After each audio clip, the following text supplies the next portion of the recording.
I am part-timing in an IT company that is very close-knit. My boss Steven and his wife were always sweet. It was my first month and it was my boss's birthday week. So he and wife Melissa were kind enough to include me in this fancy dinner they were taking everyone to. A week prior to the dinner, Melissa added everyone to a group chat and asked whether we had any suggestions on where to eat.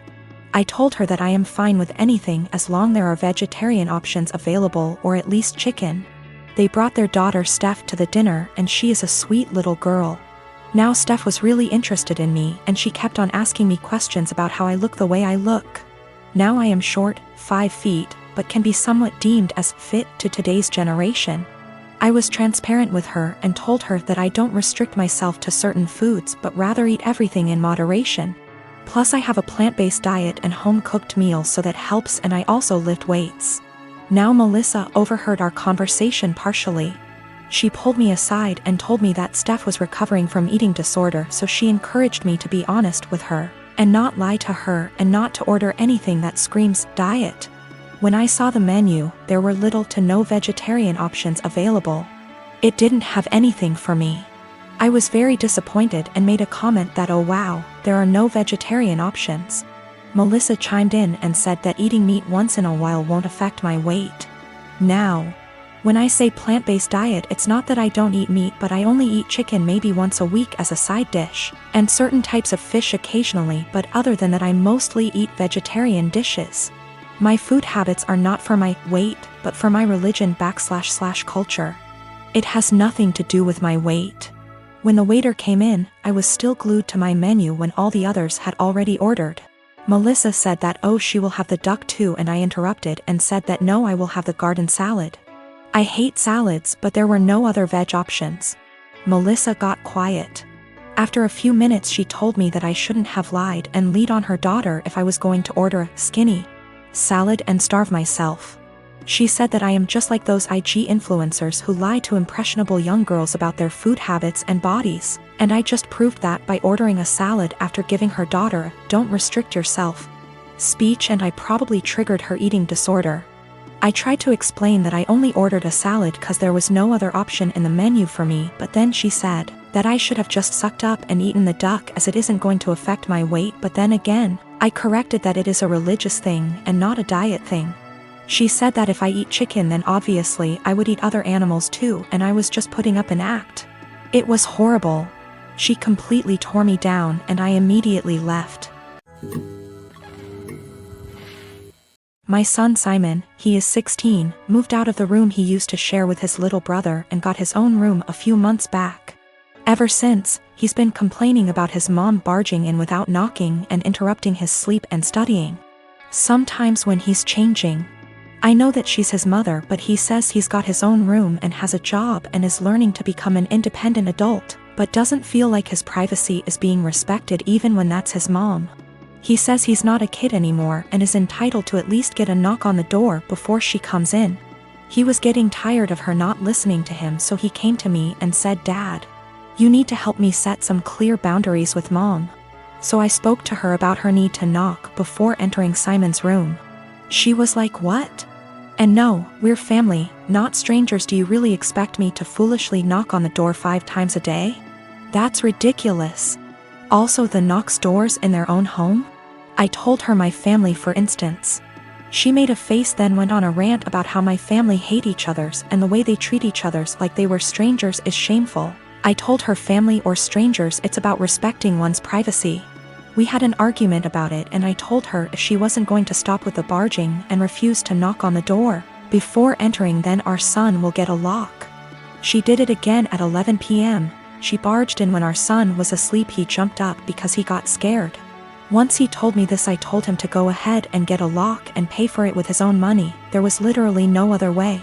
My wife saw it and got upset, and my brother was visiting when she was raising her voice at me if I really went ahead and got a lock for Simon despite her disapproval, and said that I caught her off guard and it's not okay.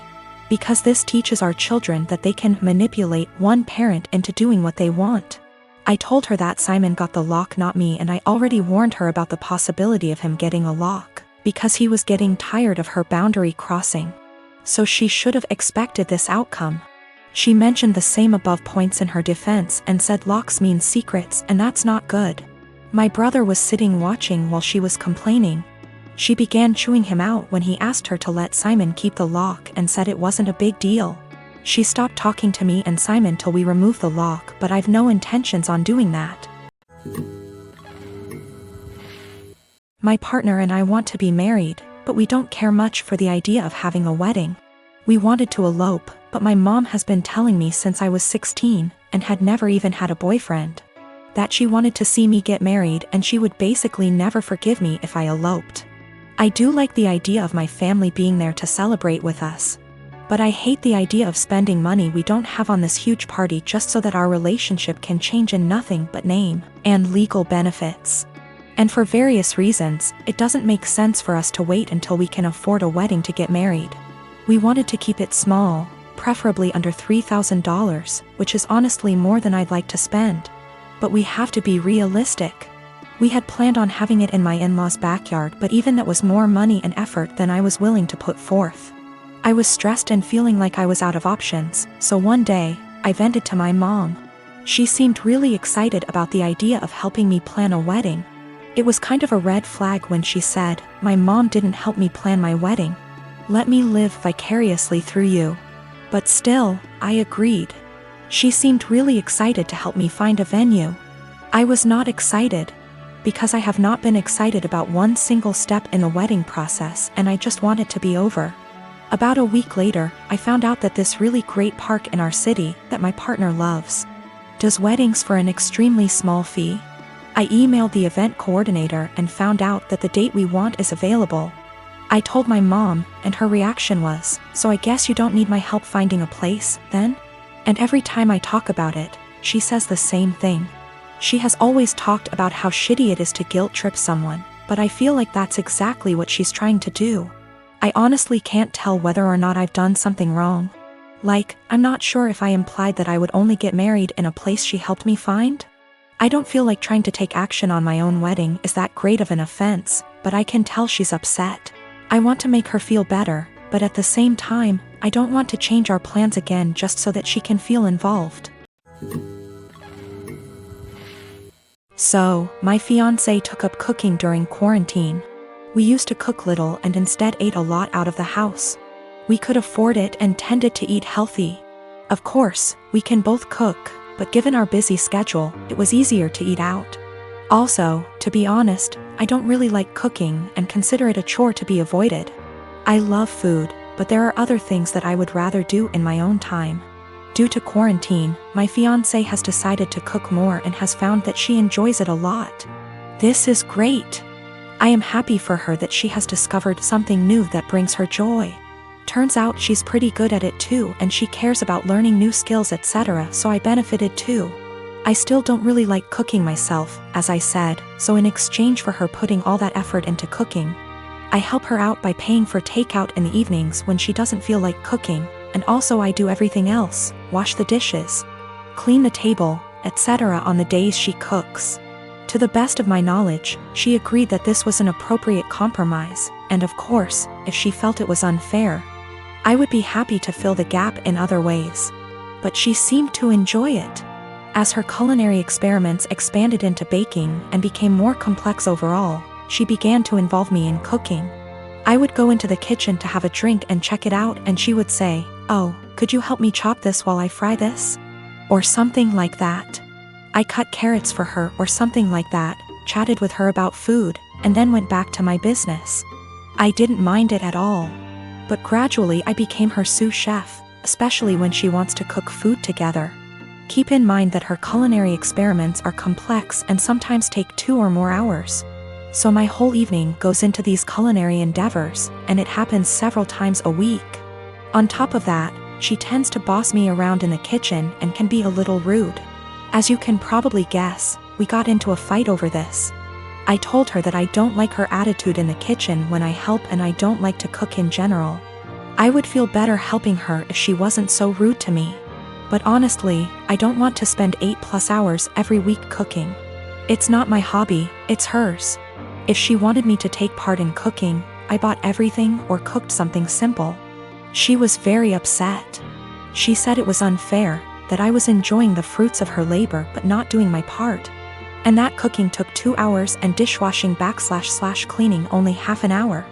I told her that it was her decision to cook very complex dishes and that I would be happy if she made a simple pizza or roast. After a certain point, the sophistication of her dishes moves into hobby territory. And I resent being made to feel like a bad partner because I don't want to spend a few evenings on her hobby.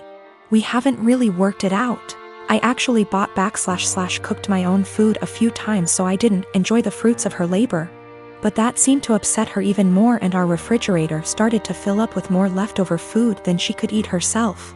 Another time I helped her but told her I had to go on video chat at 8 p.m. and she got upset when I actually stopped helping, and left even though I told her beforehand.